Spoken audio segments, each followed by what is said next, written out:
Hello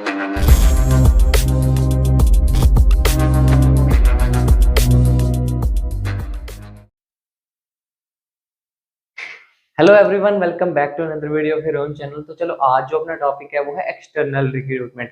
last video में हमने internal recruitment के बारे में पढ़ लिया था, क्या होता है।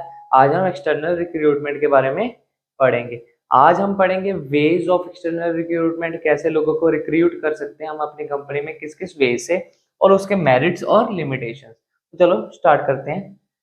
फर्स्ट पॉइंट अपना डायरेक्ट रिक्रूटमेंट। यार ये वर्ड ही बड़ा कंफ्यूजिंग है, रिक्रूटमेंट, डायरेक्ट रिक्रूटमेंट। तो हम अपने लोगों को अपनी कंपनी में डायरेक्टली रिक्रूट कर सकते हैं। वो कैसे कर सकते हैं? जैसे हमने पोस्टर्स लगा दिए, कहीं स्टेशन पे लगा दिए, बहुत फेमस जगह पे लगा दिए, जहाँ पे हमारा लोग पोस्टर देखें और वो अपनी कंपनी में अपनी प्रोफाइल भेजें और हम उनको रिक्रूट कर सकें।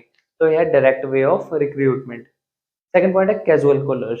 जैसे कोई लोग होते हैं, जैसे सपोज मैं हूँ, मैं चाहता हूँ भाई मेरी जॉब लग रही है जोमेटो की कंपनी में। अब जोमेटो की कंपनी में पहली सीट्स वगैरह फुल है, पर वो कहते हैं अगर हमारा कोई एम्प्लॉय जाएगा यहाँ से तो हम आपको रिक्रूट करेंगे। ऐसे मेरे जैसे 100 लोग हैं और वेटिंग लिस्ट बन गई हमारी। हम सब ने फोन कर दिया भी आपकी कंपनी में से कोई जाएगा तो हमें रिक्रूट कर लेना। तो ये लोग होते हैं कैजुअल कॉलर। अब जैसे मैंने सबसे पहले फोन किया था, उनका कोई एम्प्लॉय गया और उन्होंने मुझे सिलेक्ट कर लिया, किसी बेसिस पे सिलेक्ट किया और मुझे रिक्रूट कर लिया। ये है कैजुअल कॉलर। थर्ड पॉइंट है मीडिया एडवर्टाइजिंग। न्यूज़पेपर्स में एडवर्टाइजिंग कर दी, मैगजीन्स में एडवर्टाइजिंग कर दी भी हमें इन एम्प्लॉयज की जरूरत है, इस कंपनी को जरूरत है, इस फील्ड में जरूरत है। तो वो होता है मीडिया एडवर्टाइजिंग, इस वे से रिक्रूट करना कंपनी में। फोर्थ पॉइंट है प्लेसमेंट एजेंसीज। आजकल बहुत सारी एजेंसीज होती हैं जो लोगों को जॉब्स प्रोवाइड करती हैं और वो कहती हैं आप हमें अपनी फर्स्ट सैलरी दे देना, हम आपको एक किसी कंपनी में रिक्रूट करवा सकते हैं। तो ये होती हैं प्लेसमेंट एजेंसीज। फिफ्थ पॉइंट अपना कैंपस रिक्रूटमेंट। अब एग्जांपल देता हूँ मैं, जैसे कोई एमबीए परस्यू कर रहा है और कंपनीज आती हैं कॉलेजेस में, जो एमबीए कर रहा है एमबीए के कॉलेजेस में कंपनीज आती हैं और वो बच्चे को वहां से ही सिलेक्ट कर लेती हैं कि यार ये मेरी उसको मैच कर रहा है, जो मुझे चाहिए, बच्चे में जो पोटेंशियल चाहिए, जो मेरी कंपनी को चाहिए, ये मैच कर रहा है। तो वहां से बच्चों को रिक्रूट कर सकती हैं। कोई भी फील्ड लगा लो, एमबीए लगा लो, बीटेक लगा लो, कोई भी फील्ड लगा लो, तो ये कैंपस से ही डायरेक्टली बच्चों को क्या कहते हैं, रिक्रूट करती है। फिफ्थ पॉइंट अपना रिकमेंडेशंस। जैसे कोई मैनेजर है कंपनी का, वो रेकमेंड कर देता है भाई मेरे जॉब को मेरे दोस्त को सॉरी जॉब दे दो, भी आपने तो ये रिक्वायरमेंट्स है, ये वो वाली रिक्वायरमेंट्स पूरी फुलफिल कर रहे हैं, तो इसको प्लीज जॉब दे दो। वो मैनेजर अपने बॉस को कह देता है भी इस मेरे दोस्त को आप रख लो। इस वजह से उसकी रिक्रूटमेंट हो जाती है रिकमेंडेशन के बेसिस पे। लास्ट पॉइंट अपना वेब पब्लिशिंग। जैसे सोशल मीडिया पे मैंने पोस्टर डाल दिया, फेस सॉरी फेसबुक पे पोस्टर डाल दिया, इंस्टाग्राम पे डाल दिया, लिंक्डइन पे डाल दिया, किसी भी साइट पे मैंने अपना पोस्टर डाल दिया कि मुझे भाई इस टाइप के पर्सन की जरूरत है, इतनी सैलरी है, इतना मेरा वर्किंग आवर है, मेरी ये कंपनी है, तो वो वेब पब्लिशिंग होगी। ये 7 तरीके हैं जिससे हम अपने लोगों को, एम्प्लॉय को रिक्रूट कर सकते हैं अपनी कंपनी में। अब इसके मेरिट्स और लिमिटेशंस क्या होते हैं? फर्स्ट मेरिट है क्वालिफाइड पर्सनल। अब मेरी एक कंपनी चल रही है, मेरी क्यों, आप एक कंपनी लेते हैं, सपोज करते हैं जैसे एडिडास कंपनी है या रिबॉक, जो भी ले लो यार, नाइकी ले लो, चलो प्यूमा लेते हैं, प्यूमा अच्छा ब्रांड है, प्यूमा की लेते हैं आपका बात। प्यूमा में लोग काम कर रहे हैं, जैसे 40 इयर्स के हो गए, 50 इयर्स के काम कर रहे हैं, बहुत टाइम से काम कर रहे हैं। अब एक मैं हूँ, एक आप हो गए, मैं 50 साल का बंदा हूँ सपोज कर लेते हैं, आप 20 साल के बंदे हो। भाई आपने तो अपनी पूरी मतलब अच्छी जगह से एमबीए कर ली, अच्छी जगह से अपनी पढ़ाई कंप्लीट कर ली, और कंपनी, अब ये बताओ आप मुझे, भी मुझे प्रेफर करेगी या आपको प्रेफर करेगी? आपको ज्यादा प्रेफर करेगी, मुझे नहीं करेगी इतना, क्योंकि आप में टैलेंट मेरे से ज्यादा होगा, आपका दिमाग मेरे से ज्यादा चलेगा। तो अपने को एक्सटर्नल रिक्रूटमेंट करने से क्वालिफाइड पर्सनल मिल जाता है।